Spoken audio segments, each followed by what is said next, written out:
Hi, my name is Tony Vera, paparazzi, and this is the story of Jack Klugman. He was in The Odd Couple, great actor, great person.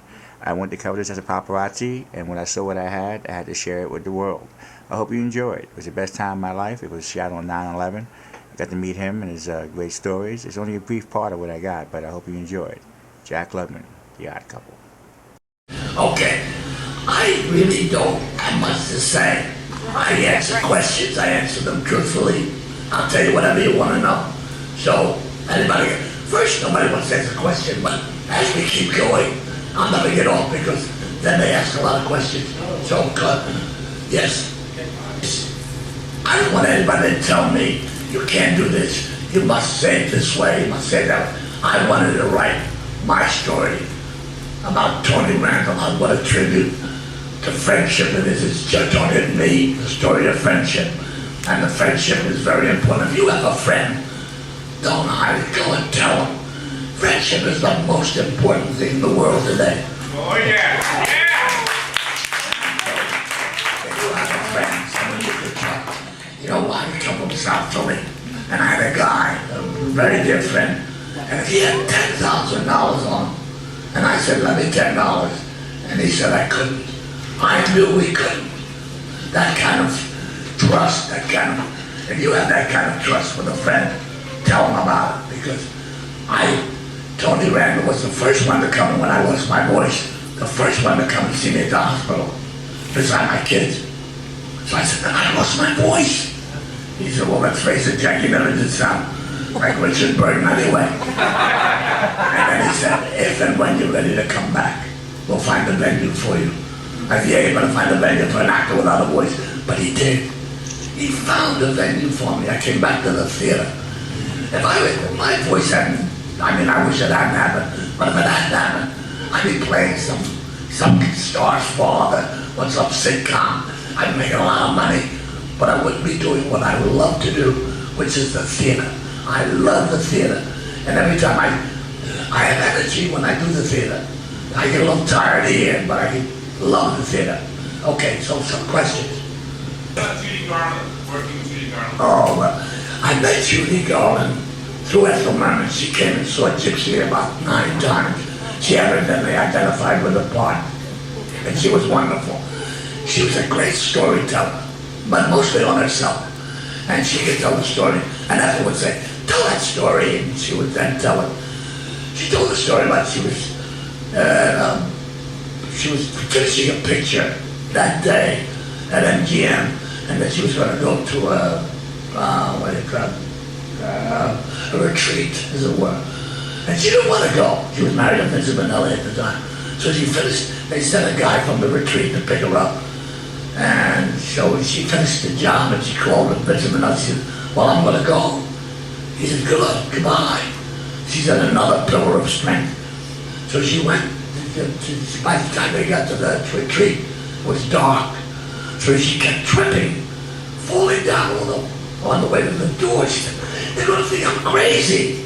I keep falling down. And the next day she looked out, and she saw she had walked over a croquet court. And she said, she would take 10 minutes to tell that story.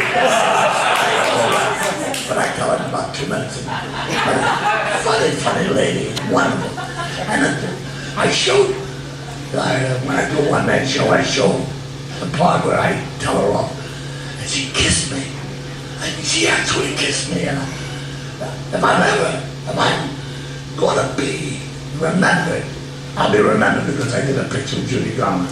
She was wonderful. She was one of the great actresses of all time. And every song was an event. She sang every song as though it was going to be the last song she would ever sing. She was wonderful. I loved her very much. I loved most of the people I worked with, all of them, as a matter of fact, all the stars. Gary Marshall said, write down all the stars you worked with. I wrote them down. Even I was impressed. Bogart and Henry Fonda and Ethel Merman and Judy Garland and James Mason and so many people, and they were all wonderful. They were all wonderful. What was your breakthrough role? Breakthrough role? Yeah. I don't know, I worked all the time, but when I did Gypsy, when I auditioned for that, it was, I don't want to go there. But I did a Playhouse 90 that Rod Serling had written with Art Carney. And they saw it, and they hired me for Gypsy. And that was, but I was only, I did 450 shows, and I didn't have an agent. They called me at home. And then MCA called me and said, we want to represent you because you're working too much. I did 3-hour shows live in 3.5 weeks because they would allow you conflicts. They didn't give you much money, but they give you $300 or $250. But they would say, okay, we need you till 1 o'clock. Then from 2 to 5, I'd work at another show. And I did 3 shows. One was directed by Sidney Lumet. One was directed by Bob Mulligan, the best director I ever worked with. And one was directed by Billy Graham. I played a Brazilian pimp. I played an old guy, 70-year-old man with Ralph Bellamy. And I played a guy who visited his kid on Saturday morning. 3 different roles. Well, you can't learn doing those things. You can't learn at all. So I had a good time. Yes. Who's your favorite actor? My favorite actor today, Libby. Any actor, dead or alive now? Then The best, Henry Fonda was the best actor I ever worked with. Really? Yeah, not one of the best, but the best. Why? He couldn't lie. He told you the truth. And if you see Grapes of Wrath, that moment at the end, where he tells his mother, I'll be there, where it's so genuine, it's so real. I saw it, I was doing Mr. Roberts with him. We toured for 15 months. So I went to see it like in the middle of the run, and I came back to tell him how good he was. But I came home and I started crying. And I got so mad I threw something at him. He was so good. He was wonderful. He was a wonderful actor. I believe you had a question. Yes. Yes. If they gave you a role to play today, would you play it? Which role? Any role they give you? Sure. I play everything. I do. You Except feel very active. Thank you. I feel very active. I'll go to a play. Very good. Very I go to New Brunswick, New Jersey, Monday. My gal and I are in Sunshine Boys. So I just did a wonderful play at Gary's Marshall's Theater. Yeah, Falcon did. Emily did a very good. It was a good play. Very good. And I had good actors. To work with good actors, such a privilege, such a wonderful thing. Okay? In the one room. I have a gypsy question. I've always wondered, you know that great supporting portrayal you had in Days of Wine and Roses? Yeah. It was released in '62, and that ironically was the same year as the film version of Gypsy, and I was wondering if you took that role as a rebound because you didn't get the film version of Gypsy, or... Well, you're complicating the whole thing now. I took a job because it was offered to me, that's all. But was there a chance of getting the film of Gypsy? Was there a chance of getting the role?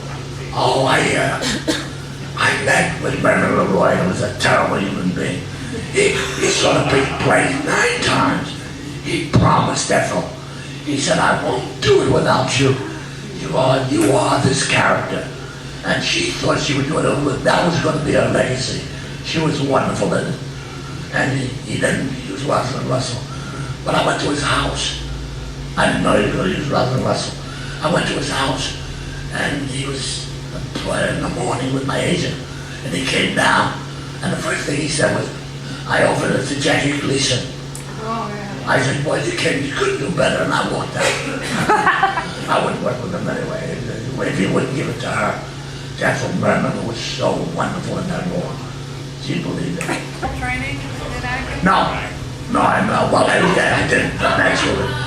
But I owed a long shot for money in Philadelphia. And he turned the debt over to 2 collectors. So, I had to get out of town. I was 6 years old. So I had to get out of town. And I had the GI Bill. I hadn't been in the Army. So I went to Carnegie Mellon. I had been in the Army with a guy that went there. So I went there, and they said, you just in time for the audition tomorrow. I said, one of them was an audition. I didn't know what it was. I never spoke before 3 people. But I always wanted to try it. So they said, they told me what it was, and they gave me a copy of Our Town. And they said, read the stage manager. The stage manager was a Maine, but just not Jewish, let's say that. So the next day I studied it. I got an hotel room that night, the night before I slept in the car. And I went there, and there were 27 and 17-year-old girls, and I was the only guy. I usually like those kind of odds, but not that time. And there was, oh God, I'm so terrible with names. But the girl that played the mother on Sopranos was Nancy Marchand was there. Seda Thompson, whom I did know my son was a brilliant actress. So they were, but they were so accomplished. I talked like they called me the gangster the first year, because I came from South Philly with all those Italians, and I tied my hands behind my back. I couldn't talk. So I got up and I did an audition, and that was terrible. I was just awful. I froze, and I said, I can't do it anymore. So now I went around to be evaluated. And Miss Morris said, you are not suited to be an actor. You're more suited to be a truck driver. So I said, she said, but you see our problem. We have no men to do scenes with. I said, well, she said, they're going to come back in January, and I'll probably let you go then. So I said, fine. And by then I figured I get a job, I'll send some money home. I'll get a job as a busboy, and I'll send some money home to Tommy Diamond and the loan shark. That'll be all right. So that's what happened. But the first show I had to do, I rehearsed for 3 weeks with this girl. It was from one Sunday afternoon, and I was ready to do it. And she was on stage, and there were 3 chairs that represented a park bench, with 2 flats that represented trees. And I loved this girl. And I had a rich uncle in Philadelphia. And if I went to his house and he had chicken, I'd say I wasn't hungry, because I didn't know how to eat the chicken. I'd get sticky fingers, so I'd say I wasn't hungry. It was easier. So I went on stage. My heart was beating so hard, I thought it was going to come through my skin. And I went on stage, and a calm came over me that I had never experienced before. And those 3 chairs became a park bench, and those 2 flats became trees.